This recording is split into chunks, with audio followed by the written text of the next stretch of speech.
Okay.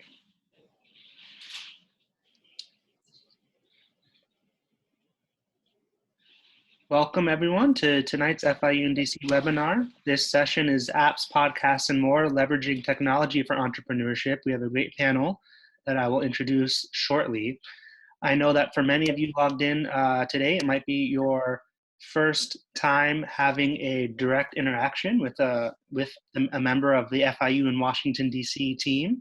And I want to introduce what it is that we do and who we are so that we can stay connected after this evening. My name is Eric. I'm our Associate Director for Student Success and Academic Programs. The Student Success component is one part of what FIU in Washington, DC takes very seriously every day in terms of our overall mission of achieving solutions through people, policy, and partnerships. FIU in DC is part of FIU's Office of Governmental Relations, and we primarily focus on three pillars of operations to keep FIU well represented in DC on both the governmental relations and student success front. We frame these as our solutions, our ideas exchange, and our talent lab. And the talent lab is what you're experiencing tonight in terms of professional development and career development for FIU students and alumni as well. Admitting a few more people to the room here. On the solutions front, the FIU and DC team focuses on a nice list of FIU research priorities to make sure that FIU's researchers and research programs are well represented before the federal government.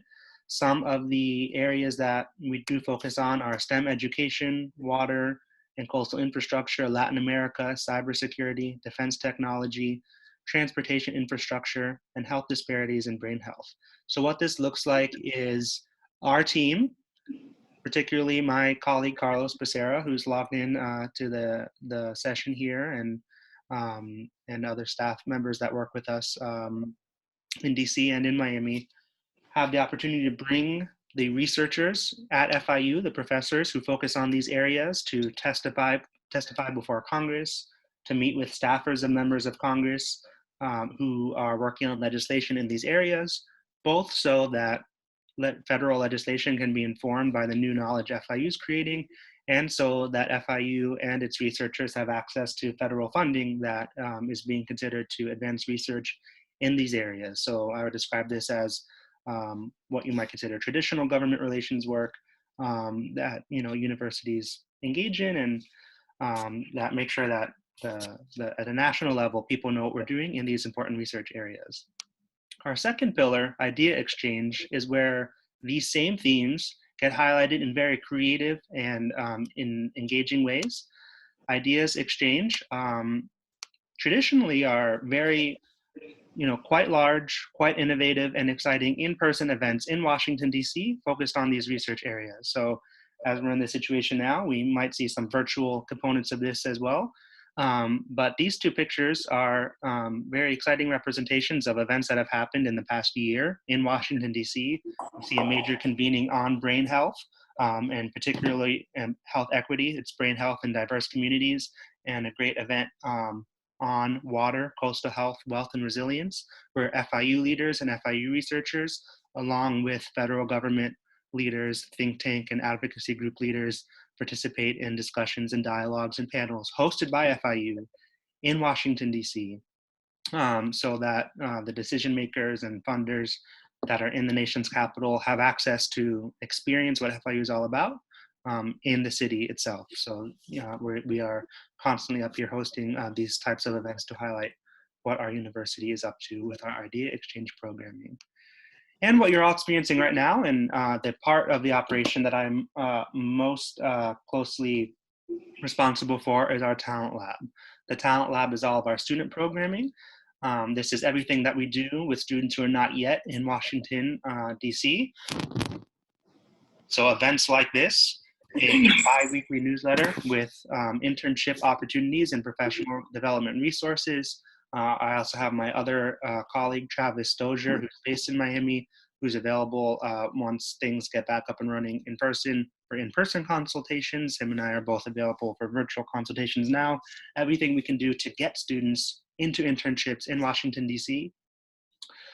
We also have fly-ins, both fly-ins that are open to all FIU students on different research themes, and also we collaborate with a variety of other departments on fly-ins for students from that specific department. Currently, we have about 100 FIU students a year who intern in DC at some point, and about 500 more students a year who have come through for some shorter term fly-in seminar, whether one that's open directly through us or through their department. When students are in DC on an internship, we also have events all semester long, professional development opportunities for them. Tonight's program is a good example of both the prep side and what a student would experience in DC. So tonight's webinar was originally scheduled as an in-person event at FIU in Washington, DC's location, just a few blocks from the Capitol. And would have been a majority of our current interns participating in this in person. So with the current circumstances, it's able to be online, and we're able to open up to a wider audience. We do typically stream those over Facebook Live as well. But this type of event, if you're a current student and we are able to help you get a future internship in DC, is the type of thing you could experience in person after your internship as well. We're excited to announce, and a lot of information will be coming out about this soon. If you received the reminder to log into the webinar a couple minutes ago, you'll also receive an announcement about this in the coming week or so.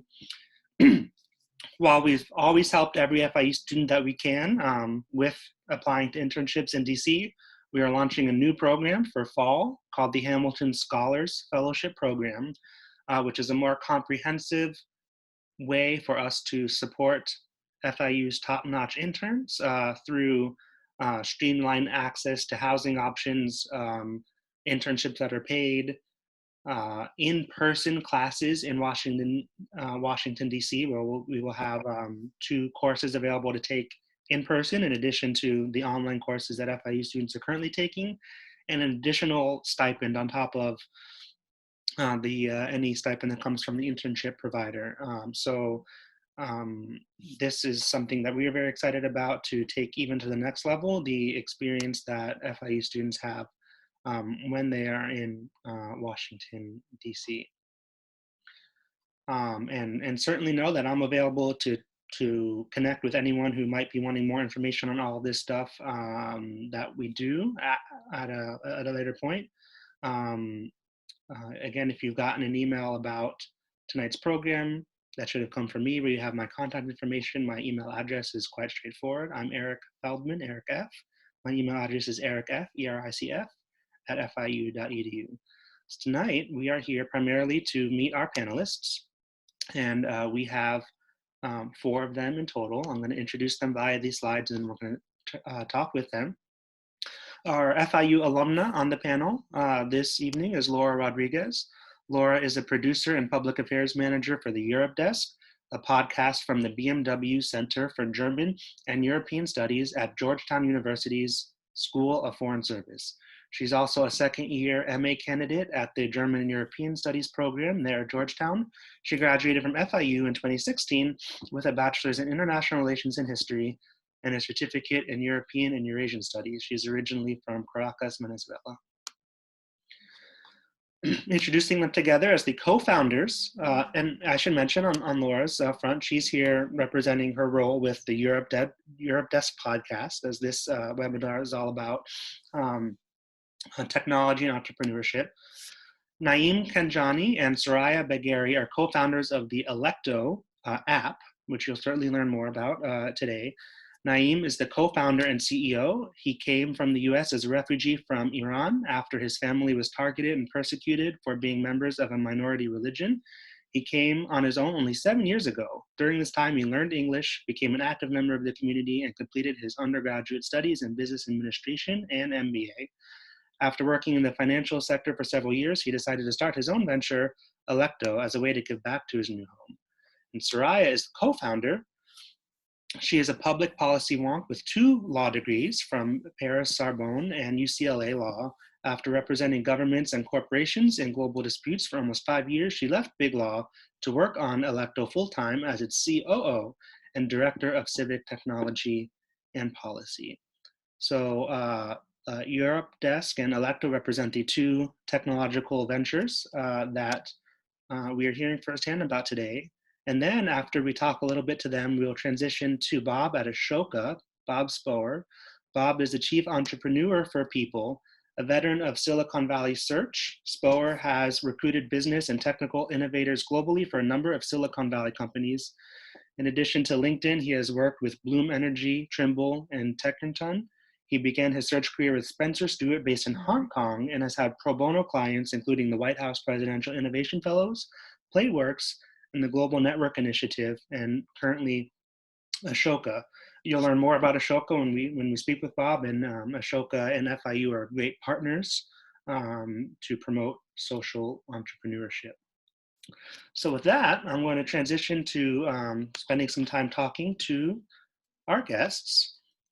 And I will go ahead and get out of our PowerPoint here. Stop sharing so you can see me. Pull up some questions that I have for the group. So I'm going to start. These first questions are for the combination of both our Europe desk and Electo crew to answer in either order. To get started, it makes sense to just tell us a little bit more about your project, about Europe Desk and about Electo. What is it and how can our participants be involved? Laura, maybe we hear from you first about Europe Desk. Yeah, absolutely. Thank you, Eric, for inviting me. Thank you, Carlos, and the whole of the FIU and DC team. I'm very, as an FIU alumna, I'm very proud of the work you guys do here. The Europe Desk is, as the name says, a podcast from the BMW Center for German and European Studies. It is the master's program at the School of Foreign Service for European Studies. And basically, what we're trying to do with this project is to communicate to different audiences around the world, whether it is students, professionals, people that are remotely interested in European affairs but don't know the ins and outs of European politics, how that works and how European politics relate to wider events around the world, how what happens in Europe relates to Latin America and how Latin America reacts and engages with Europe. I mean, I think if there's something that we've seen from what's going on lately is that we don't live in an isolated world and everything that happens in one corner of the world impacts the other. So that was one of the main things that we wanted to achieve with this project. Mainly, we wanted to put a conversation, a platform, give people a platform to start that conversation and to give them the opportunity to make their own assessments on Europe, on what the European Union stands for, what European politics look like. Thank you. Awesome background that you have there, by the way, Laura. Thank you. This whole Zoom thing has been a learning curve, but I think they have a really, really cool features that people can take advantage of. Looks like Team Electo has a pretty cool background too, even if it's not being plugged in by Zoom. Yeah. So shall we go ahead? Please, yeah. Great. Well, thank you, FIUDC and Eric, for inviting us to this panel. I think, yeah, we live in uncertain times, but it's great that we're able to continue with our webinar. And so we're really happy to be able to connect with the many FIU students and alumni who dream of starting a venture. And just to let everyone know a little bit about Electo. So we created this national platform to inform every voter. Our product, it's an app, it's called the Electo app. It's available on the App Store and Google Play Store. Please go ahead and download it. But what we do is that we empower voters with raw and unbiased information on elected officials, and we offer a transparent and nonpartisan alternative to biased news. So our users will be able to view updates from all of their elected officials, anything their elected officials say on Instagram, Twitter, official emails, text alerts, they'll be able to see and engage with those posts without being targeted by ads or bots, and also be able to review elected officials' records as well, which is really exciting. So I have to know about the genesis, the origin story, for both of you again. When did you first have the initial idea for this, the very first time? Were other people besides you involved? And when that very first idea happened, did you imagine at that point that it would be an actual thing that you that came to fruition, or not? Should I go ahead? Sure. Yeah, neither order. Sure. Thank you again, Eric. So where this started, as a refugee who came to the US only several years ago, this year will be the first time that I will have the opportunity to vote. I was looking for ways to ensure that I'm informed and a way to not be affected by the media bias that exists everywhere nowadays. Frankly, it was challenging to find transparent updates and to track and to be able to monitor political records. I couldn't find the right resources, and I discussed this with Soraya, friends, colleagues, and that was a place that gave birth to Electo. And we decided to create a platform ourselves. And then our team started researching and developing Electo, and we became even more confident that there was a need for, we had a need for such resource available for free and for all Americans. It took time to launch, from developing the strategy and product and building our team and launching our app on the app stores. But I need to emphasize that we couldn't and we wouldn't be where we are today without the amazing support that we have been able to receive from various nonprofits and for-profits entities that supported our initiative and supported us to achieve our mission. That's great.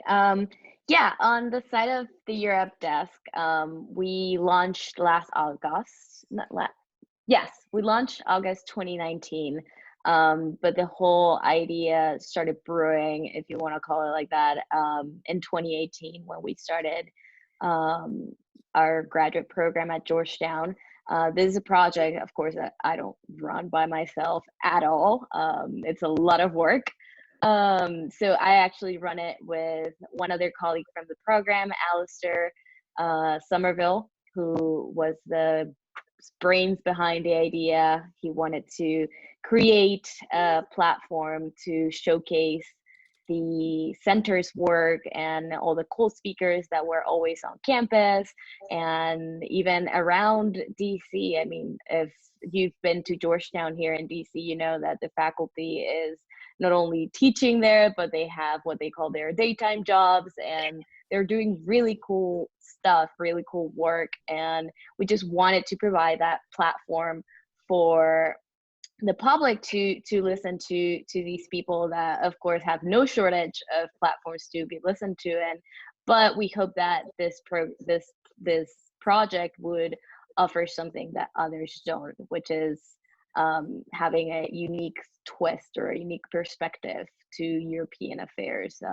There's a tendency to be very Eurocentric or very focused on how the US reacts or relates to Europe when we're talking about transatlantic relations. And I think what Alistair and I have been focusing with this project and making sure that it's our driving force is to offer our listeners a very different perspective and a very diverse range of issues. So yeah, we basically wanted to harness that expertise that was already there at Georgetown and that is already there in DC with so many great people doing amazing work. Great. Thanks to you both. I'm going to combine a few ideas or prompts that are tech-oriented. So first and foremost, how did you decide the technological format of your project? So you have one of you an app, one of you a podcast. Was it always what you knew what you wanted to do, or did you think about other things like a website or a blog that could also get the same information out?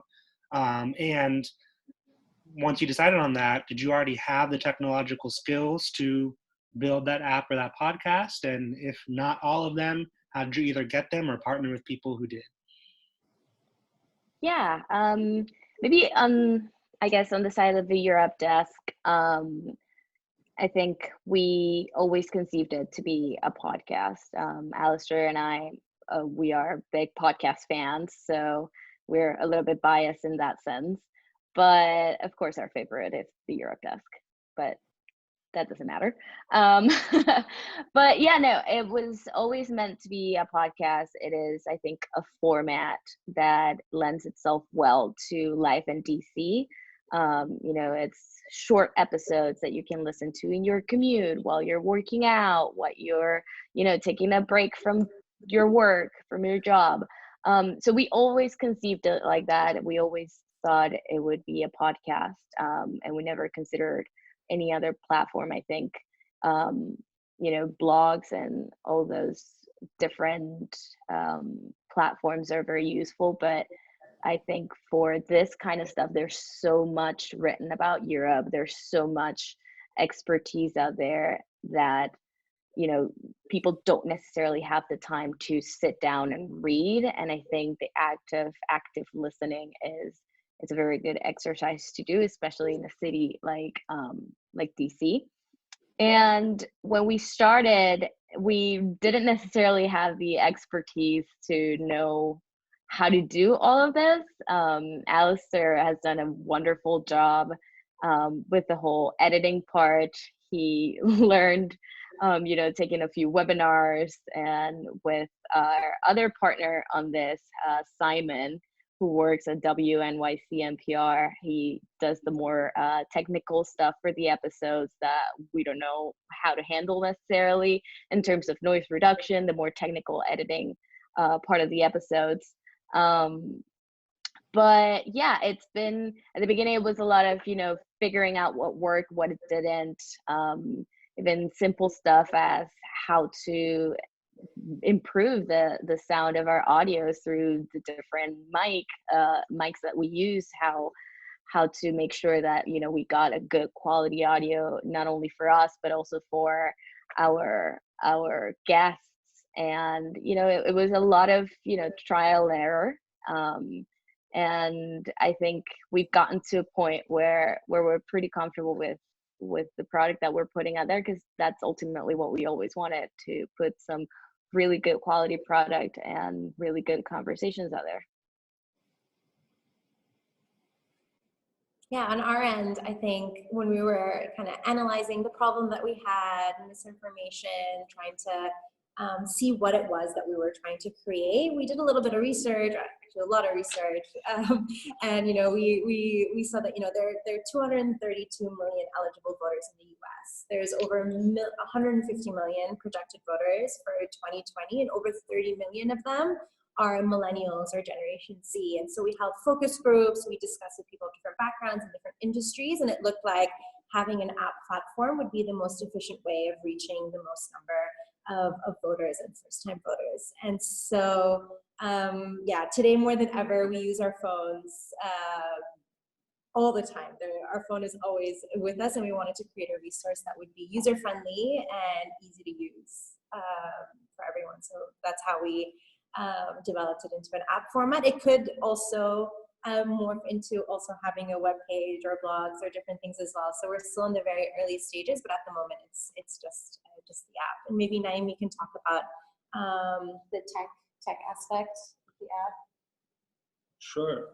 I think the most important thing in a startup is to be passionate and to be mission driven. The rest can be a learning experience full of surprises that you would see down the road. So we have had the chance to meet with national experts on technology and members of government. And we got together as a team. We were able to all come together and to have a common understanding of what we are trying to achieve. And the most important thing for our team is for everyone in our team is to have an understanding of our mission and why our tool is so important for today. And so this is something that we always try to remind ourselves that, why we started this in the first place, and we just have to be in this framework.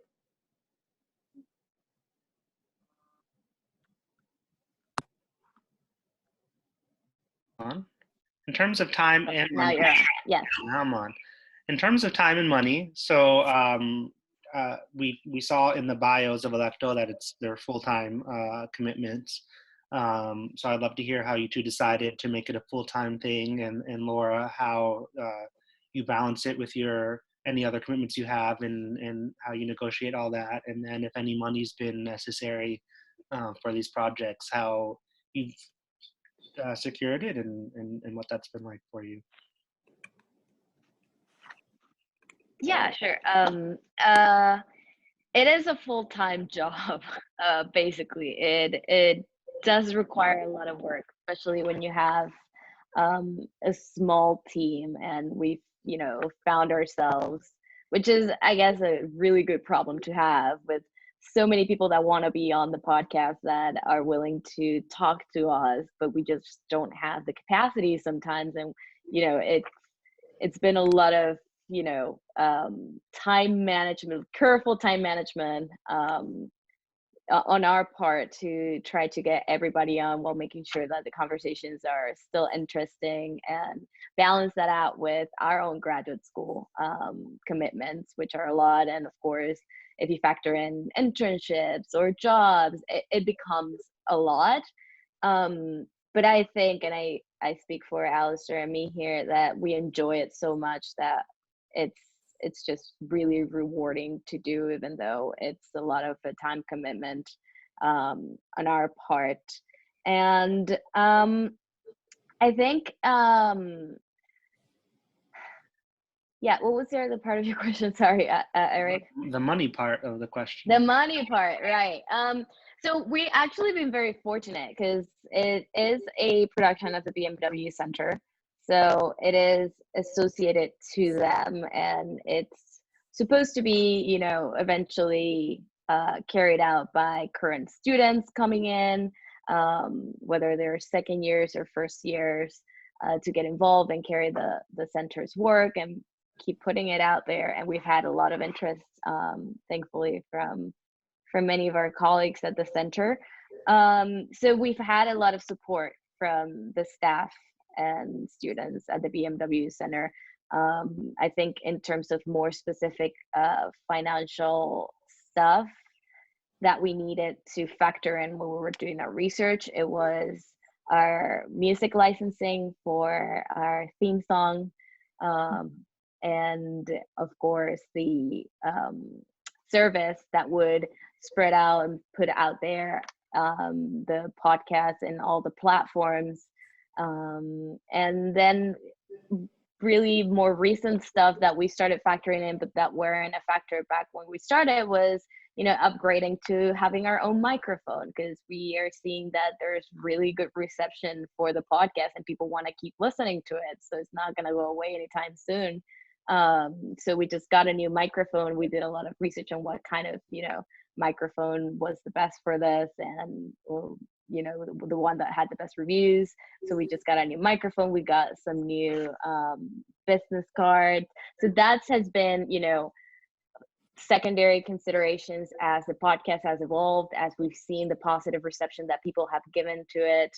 But I think initially the center was very on board with it, and through all of their support behind us, and that facilitated a lot of this project to come together. Great. On our end, was it about whether we're full-time? Was that the first part of the question? Yes, which I believe you are. So how Yeah. that decision was made, and then any issues or about the funding and how you've been able to do that. Yeah. Naeim, do you want to start with So I have been working on this initiative since last March, and it's been a full-time commitment. And Soraya joined the team late 2019. And since then, like, full-time late 2019, yeah. but then part of the project. Yes. So much. And in terms of funding, funding is very important for any startup. But what I think in this regard, that when deciding on how much to raise, a startup needs to assess how much they actually need, and what they need the money for, instead of just raising money just because they have to raise money. And so far, we have been fortunate to self-fund this initiative, but also at the same time, we are very fortunate to have received support from different institutions and individuals that are interested in investing us when we are open for the first seed round. Yeah, so we bootstrapped initially, and then we were slowly preparing for the seed rounding of fundraising. And we do have people who are interested, but we didn't want to explore that route until we really needed to. And so that's going to start very soon as well. Great. One thing that being representative at FIU, where the immigrant community is obviously very important to us, was that I know that all three of you have an immigration story of your own, and some of that came up with you already, Naeim, but for all three of you, anything further you would like to share about any ways that your immigrant background has inspired or motivated what you're doing? Yeah, I mean, I don't think it's a factor that manifests itself on purpose or anything like that. But definitely having immigrated here and going to FIU, which has such a large Hispanic community, and then, moving here and doing European studies in DC. It's a lot of moving factors for sure. A lot of people have asked me, oh, a Venezuelan in the US doing European studies, how does that work out? And I think it does work out. It's part of the beauty of the podcast. Stop thinking on silo terms and start thinking on a wider picture. So I think the way that has informed the podcast a lot, and, Alistair and my other colleagues that work with me have been very supportive of that, has been trying to find those connections that people don't often associate with Europe. It's usually, when we talk about Europe, we talk about either the Middle East, its operations in North Africa, or the transatlantic relationship. Very little is said about our relationship with Latin America and how the US plays a role in that. So I think that has been a main driver for us, trying to bring that sort of diversity to the conversation on European affairs and transatlantic relations. We actually had planned a Europe Latin America episode to come out at the end of this season that got sort of truncated by this whole coronavirus thing. But we will get there eventually. But yeah, I think that has been the main sort of reflection of coming from such a diverse background and having this sort of cross-cultural experiences both at FIU and at Georgetown, just being able to bring all these things together that people so often think about it as siloed factors. Yeah, I think on our end, so my family actually worked for this State Department outside of the US. I lived the majority of my life outside of the US in various countries, so across 4 continents, and then came back to the US about a year ago. And I think Naeim's story is much more exciting when it comes to kind of how it informed his kind of entrepreneurship spirit and coming here as an immigrant. Eric already gave a brief introduction about my background and immigration story, but just to avoid the extensive details, as with many immigrants, from day one, I was expected, or better to say, I had no other option but to work hard and to find creative ways to reach my goals. this independence and drive taught me from a young age that nothing is impossible, and that if you work hard enough, you can achieve your goals. Thank you all. As a note to our participants, in a few minutes, there will be a chance for you to ask questions, whether via chat or via both audio and video.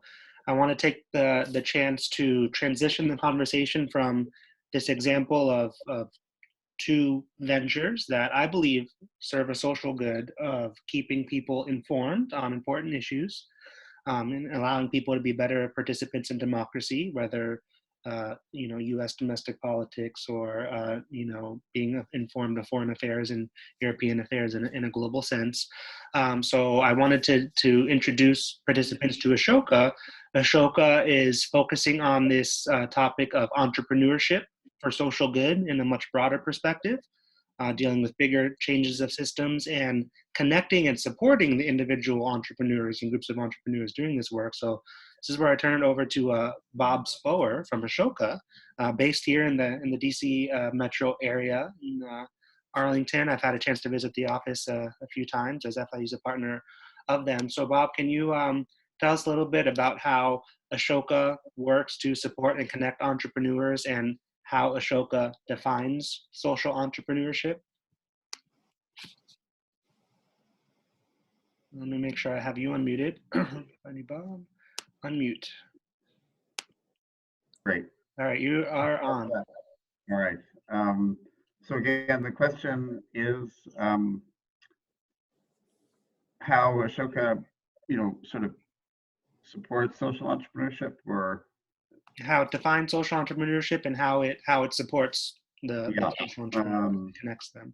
Yeah, so I think maybe a better way to think about it is, sort of system change entrepreneurship. Social entrepreneurship tends to be a pretty widely used term that can, span a lot of different things. But we share many of the same, values and attributes of business entrepreneurs, from innovation to long-term commitment to bringing about a vision.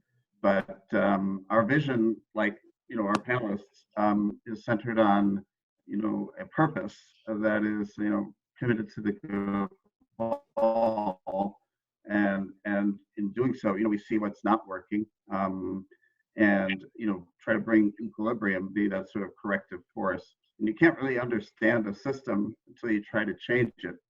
And changing systems enables this kind of equilibrium to exist. Think about Wikipedia, right, as a much better way to access information, where people are at the center of making sure that the information is accurate. You contrast that with, say, Facebook or Google or other commercial systems, where people participating there aren't participating with the sense of what's good for all. It's usually participating from a commercial or a personal or practical way. Grameen Bank, of course, is another example of a system change that represented one of Ashoka's fellows won the Nobel Peace Prize, Muhammad Yunus. My favorite is Kailash Satyarthar. Now, Kailash won the Nobel Peace Prize with Malala, and his focus was on bringing about better education for girls, because he saw that in many communities throughout South Asia, girls weren't going to school. They didn't seem to be important, to do that, and he was trying to change that. And what he found what was not working was that they were actually being used as sort of child slaves, and that was a deterrent for having them go to school. And in fact, that's why Malala was in the situation she was in, because she was going to a school she loved, and wasn't willing to stop. And so his focus was on sort of activism for quite a few years, and got laws changed, people in jail, and it went from 85% child slavery in the textile and rug industry to about 83%. said, wow, this isn't working. Until he came up with the idea of, well, what if I did a certification regime? You know, I put a mark on the rug that I certify was made without child slaves, and I don't put one on, you know, and the one that was either, or they didn't let the inspectors inspect the place. And within 5 years, it went from 83 to 20% because of this business, system that he created, in which consumers were part of the solution, saw themselves differently and bought the product even if it was higher cost.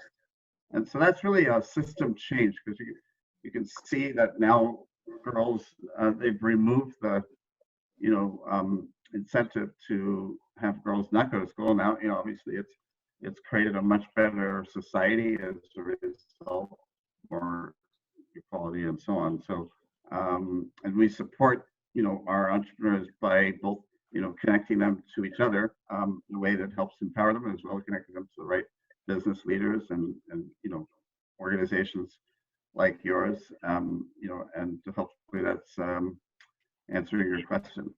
Yeah, definitely. So I'm hearing that these incredible change makers, some of whom have won Nobel Prizes, are fellows of your organization, which acts as a connecting force to make sure that they can amplify each other's, change-making capacity.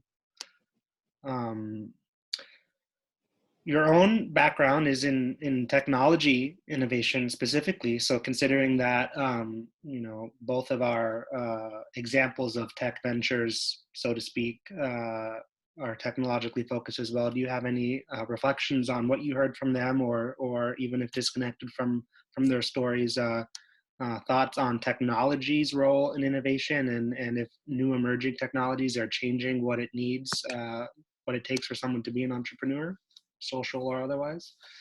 Right. Yeah, I come out of the tech world from the people, angle, having built, teams that were responsible for the first digital cellular phone, the first GPS system at Trimble, and of course the first professional network, LinkedIn, but what I really liked about what panelists were talking about was that it was centered on creating value for people, and that technology is often thought of as a tool of empowerment. The way I look at it is that I see people as having power walking in the door, and our job is to create conditions that for them to exercise that power to make positive change in the world. And so, you see most of technology innovation today is to help people spend more money, rather than, technology innovation that helps people create, value for others, or, power learning, or power, citizen awareness, and understanding of how they can integrate in a world that's, highly fragmented. So I really loved what the panelists are talking about in terms of inclusion and our interconnectedness, and the focus on really being focused on how putting relationships and people first, and technology helps us I think augment our human, greatest human technology, which is change making. So when you refer to the fact that technology can be used to make profits or for individual good, or that it can be used to empower people and for a more collective good, how did you as an individual decide that you had opportunity in the tech space, so you were working in Silicon Valley, type companies, that you wanted to devote your career to that second type of technology usage and entrepreneurship, as opposed to simply the profit orientation?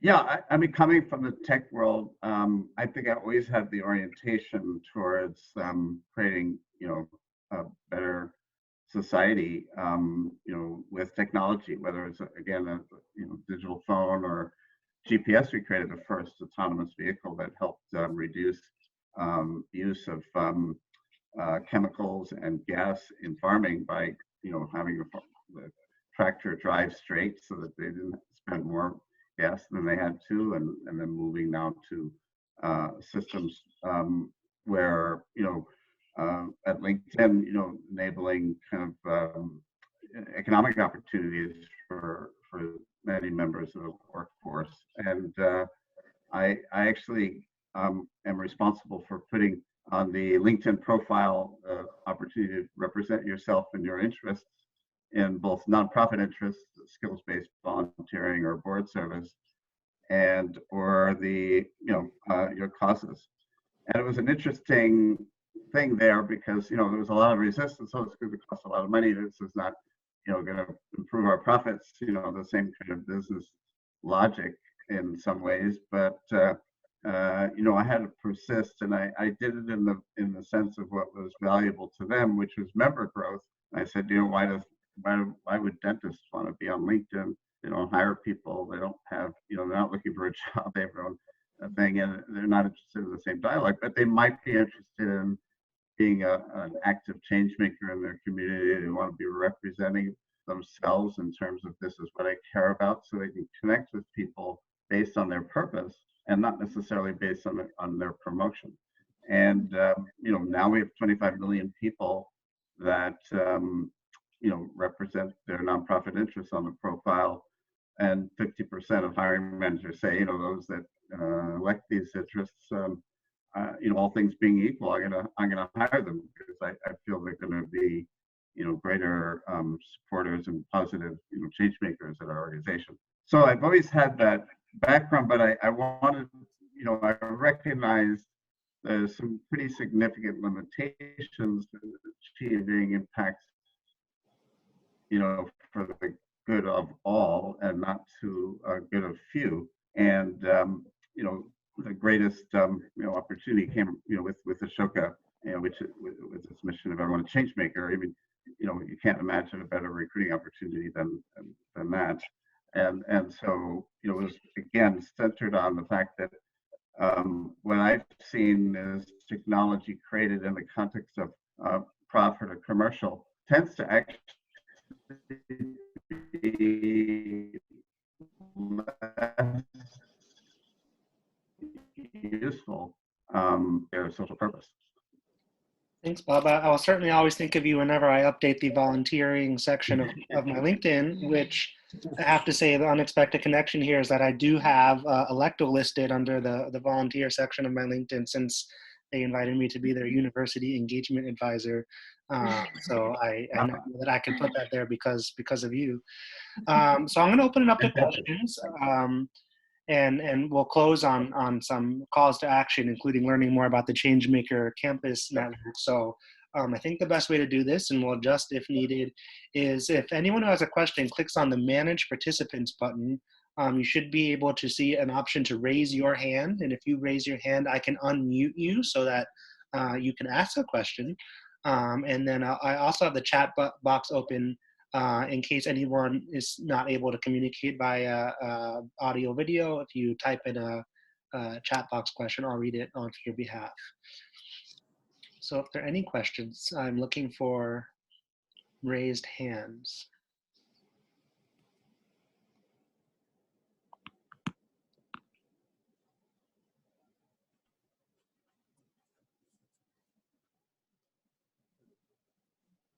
Anyone at all? Questions for our guests?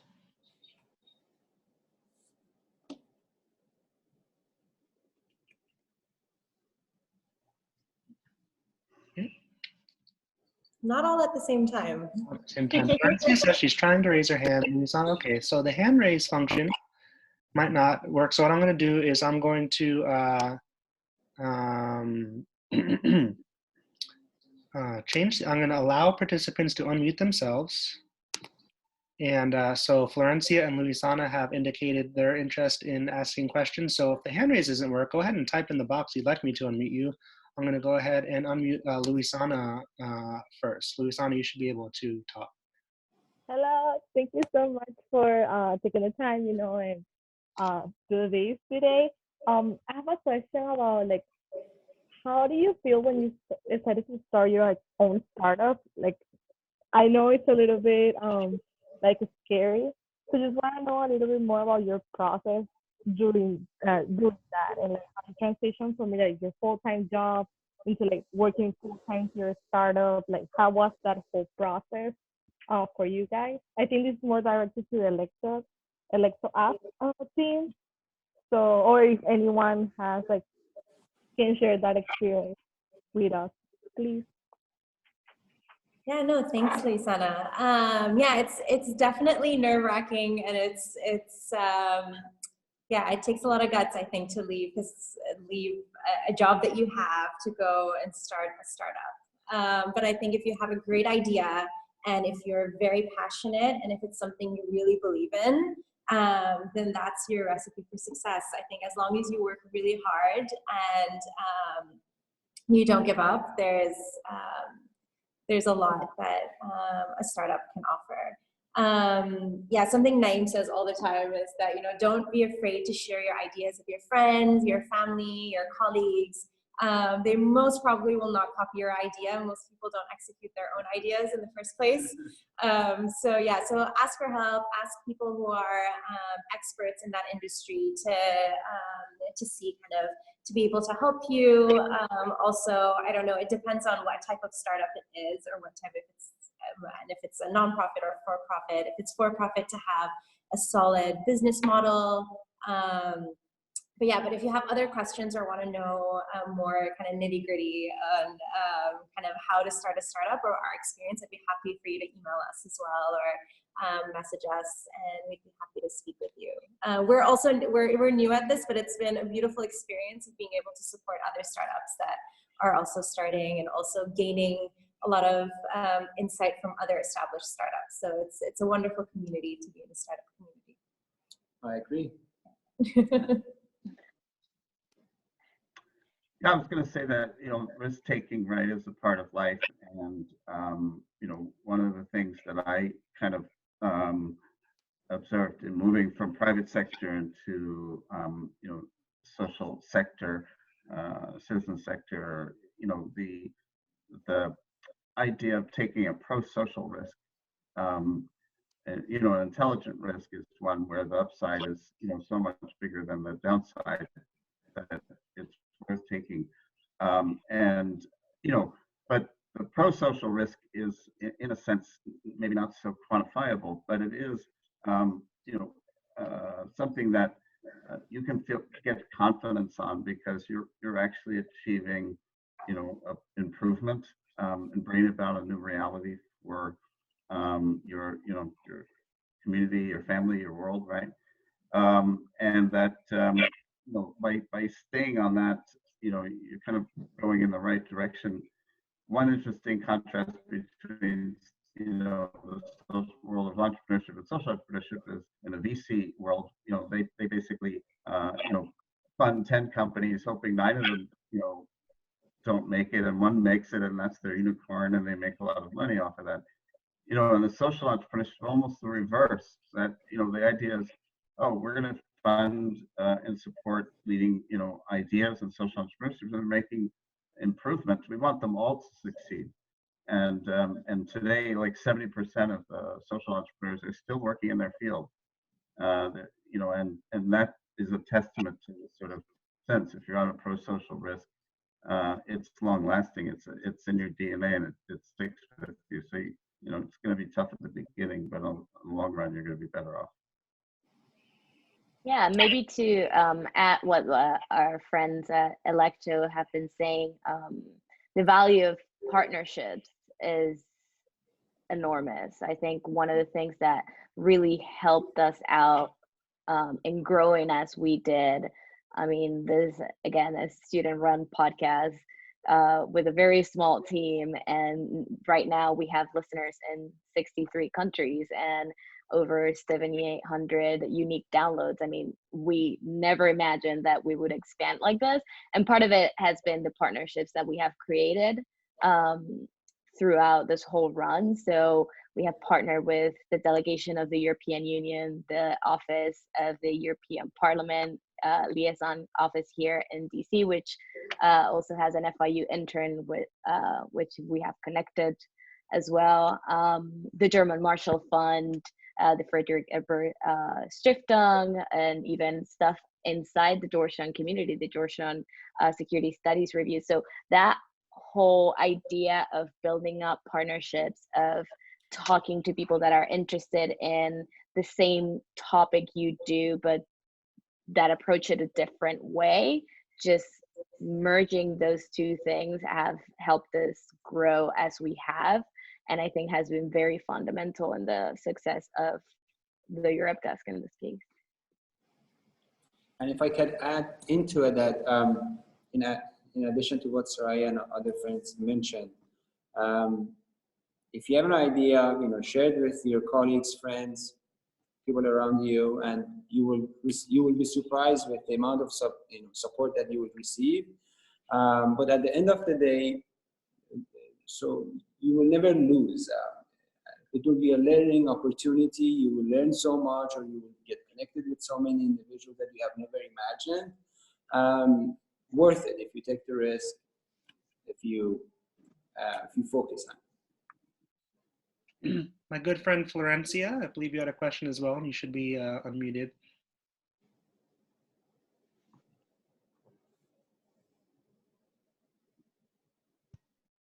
No? Hear me? Yeah, we hear you. Can you hear me? Yes. Yes. Oh, okay, sorry. Okay, great. Okay, no, first of all, thank you all so much for this. My question was kind of already answered. It was on risk. But one thing that I wanted to say besides thanking you all, especially what we're going through. And today, I come from the social services, humanitarian sector before working at FIU. And today, talking with a former colleague, we were talking about all the gaps that will be on services during this time. For example, kids not going to school, who's checking in on foster kids and all of that. And we were thinking of the need for technology and the use of, apps, podcasts, whatever it might be, technology in general to continue to these services. And this time right now is putting us and putting people to the test. So definitely, like, I was glad that I already RSVP for this before, but thank you all for being so innovative. And I think that will be also like the challenge, how, because there's like you guys were talking, there's a risk of time and money and all of that, how we take technology, to fulfill the gaps in all sectors. So that's just my overall comment, but thank you all for being so great and innovative. Thank you. Thank you. Thank you. Thanks, Francia. Diego Sandoval is typing a question into the chat, so once it's fully typed, I'll ask it to you up there. If any of you had further response to Francia's comment, or if someone else has a verbal question, we can do that in the meantime. Actually, I have just one thing to respond. It's not something that we had mentioned, but we had initially envisaged that we would have an internship program at the moment, and we've been really fast to kind of reformulate the way that the internship would be, and now it'll be more digital given the current circumstances. So if anyone is interested in applying for an internship program, we have different types of internships available, and just reach out to us. I'll put our email down in the chat. But it's a good opportunity if you haven't yet had it, you don't yet have an internship for the summer, or right now have some downtime.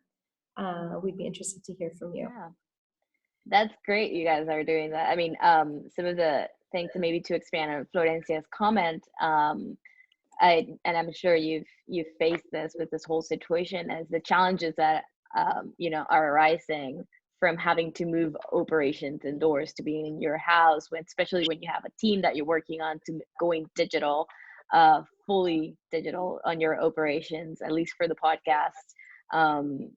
We can't go anymore to visit our guests and like physically interview them. And, the dynamics of an in-person interview are inherently different from doing it online. So we've had to, I think everybody has had to adapt to this new era that we're living in, the new challenges that keep coming up. and some have it easier than others. I think the fact that we are, so focused on tech and our main platform is virtual and everything, it's been a little easier to make that transition. But of course, we want to still make good content to put out there for those of you that are trapped home. Great. Thanks for that contribution. In the chat, I want to point out that Team Electo put their email address, which is team@electoapp.com, and reiterate that not only did Soraya mention internships, but earlier mentioned getting into the nitty-gritty with anyone who's really trying to start something. So that's there. And then we do have Diego's question. And just in case, I'm going to go ahead and define a term that Bob used too in terms of VCs being venture capitalists. Sorry, yeah. And because that's also in Diego's question. So Diego says, I was interested in Bob's insight on the differences between VC's attitudes towards traditional versus social entrepreneurs. Would love to hear more about your all's experience talking with investors and how your language on social impact might change. Perhaps, namely, do you purposely seek impact investors, quote unquote? Well, that's a very good question. I'm I'm working on creating a new internet called the impact internet. I think what we've learned is that technology that is not purposeful leads to many unintended consequences. So with Electo app and the podcast that Laura is doing, is very clear, what the purpose is. We're going to learn, we're going to leverage our interconnectedness and learn about European politics in a different way. We're going to, help the refugee experience and help others make more informed election, sort of voting decisions. There's very clear focus on that. Whereas in systems where there's not such a clear focus, that often amplifies the terms of, and voices of those that may have less, sort of positive intentions and amplifies sort of the antisocial voices. And so I did my own experiments in this, where we created a platform that brought together many different types of movements that are happening, but the sole purpose of the platform was to share social innovation ideas. So it was structured where you discovered by the change you want to bring about, and you sort of organize your advocacy or your shares in those capacity. And we haven't had a single antisocial comment without very much instructions. People just know what to do in the right way. And what's also fascinating is people share when people share about someone else's project. If I share about Electo app, I get 10 times the engagement than when I share about Ashoka, because the novelty of sharing about something that's not really your own thing is very captivating in a world where everyone's sort of self-promotional.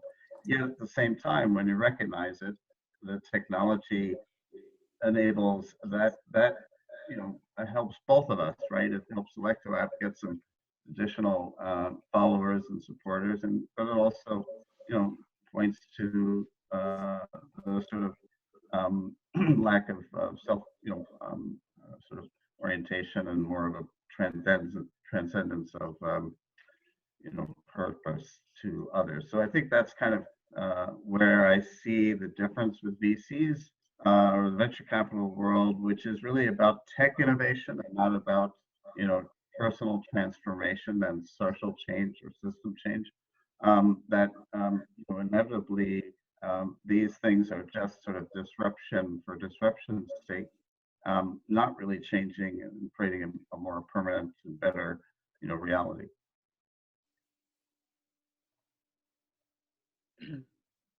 Any other comments on Diego says, thanks, Bob. Did any of the other of you have comments on on the experience of using certain language with potential funders, framing yourselves as more socially oriented or otherwise, or seeking communities like the one Bob describes of specifically communities of social impact entrepreneurs?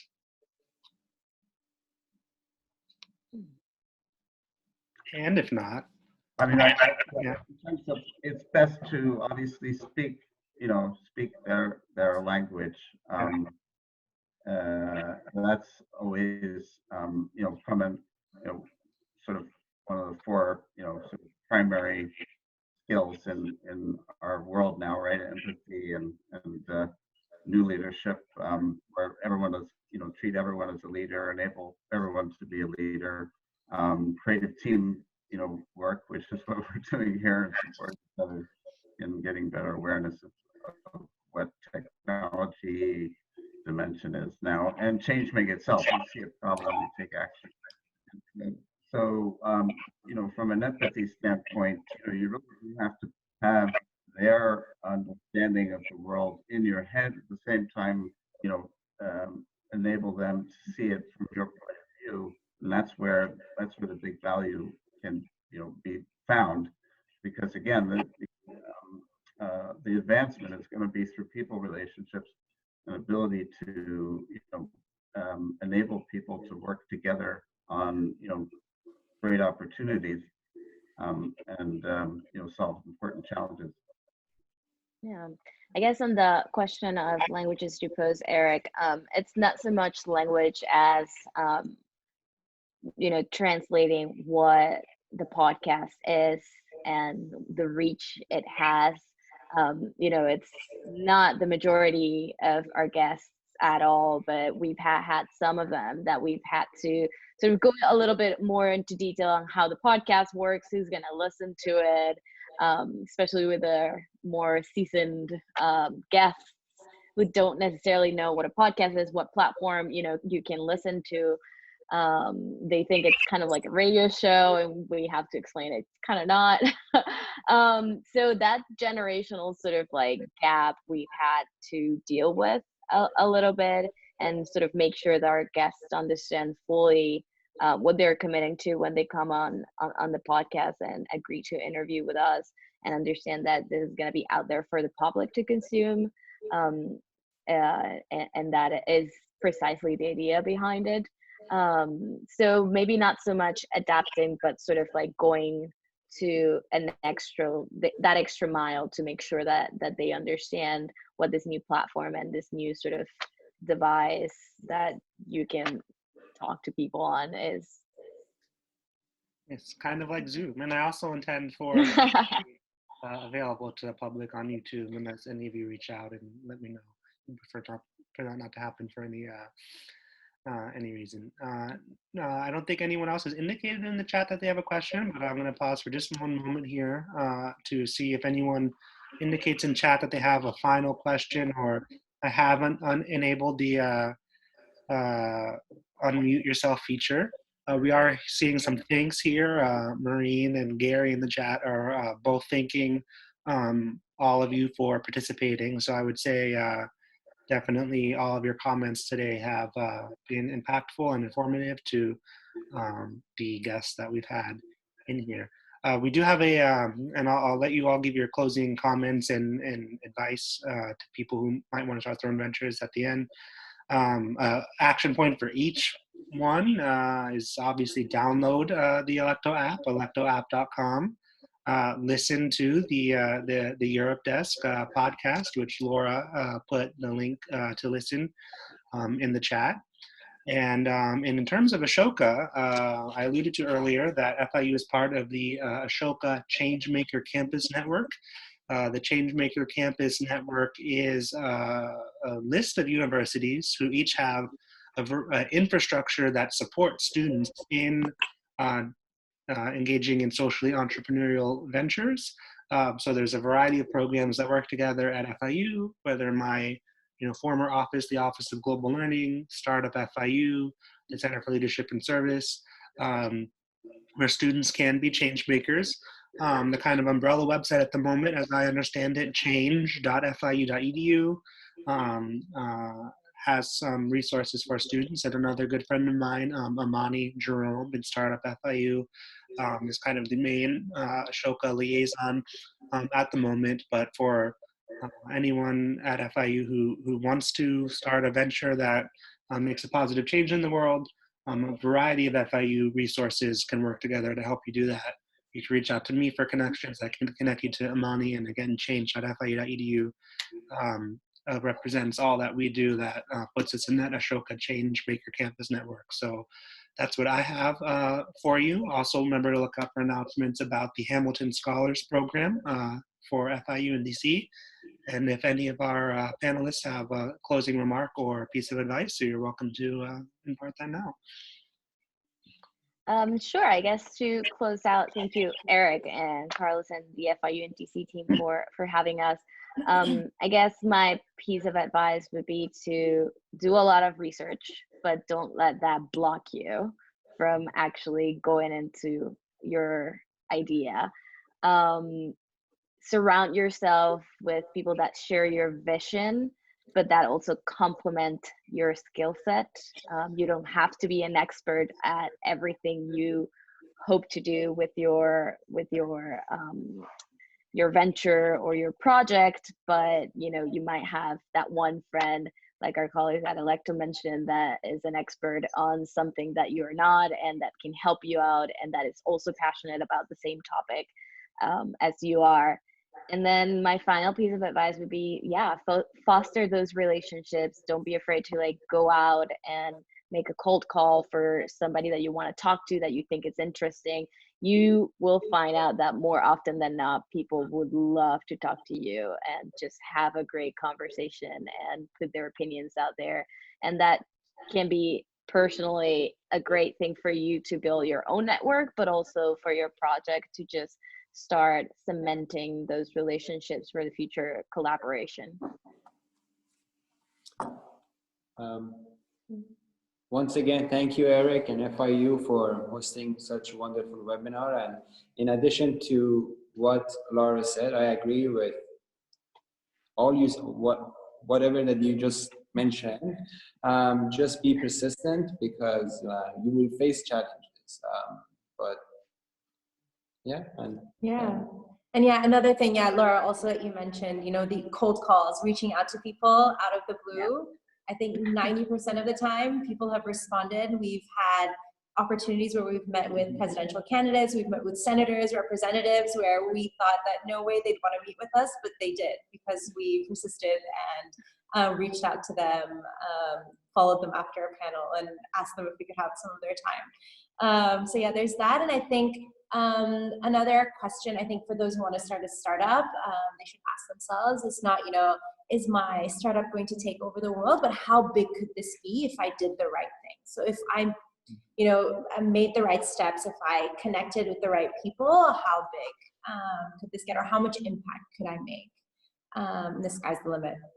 And more importantly than senators or anything like that, Naeim sent me a cold message on LinkedIn letting me know about Electo, which is how I met you two. So there you go. Yes. And every Tuesday I hijack the FIU and DC Facebook group, so which is how you and I connected. True. So that advice rings true for this very group.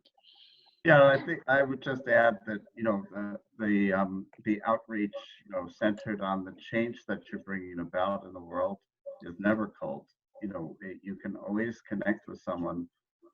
Change making is sort of the great equalizer in that sense, and fundamentally start with the relationship first, right? That's the most important thing.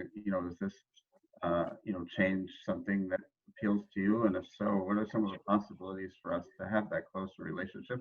It could be, I could work for you, I could, partner with you, I could potentially bring other partners to your work, and, think of it in terms of how, you can together bring about the change you mutually want to see.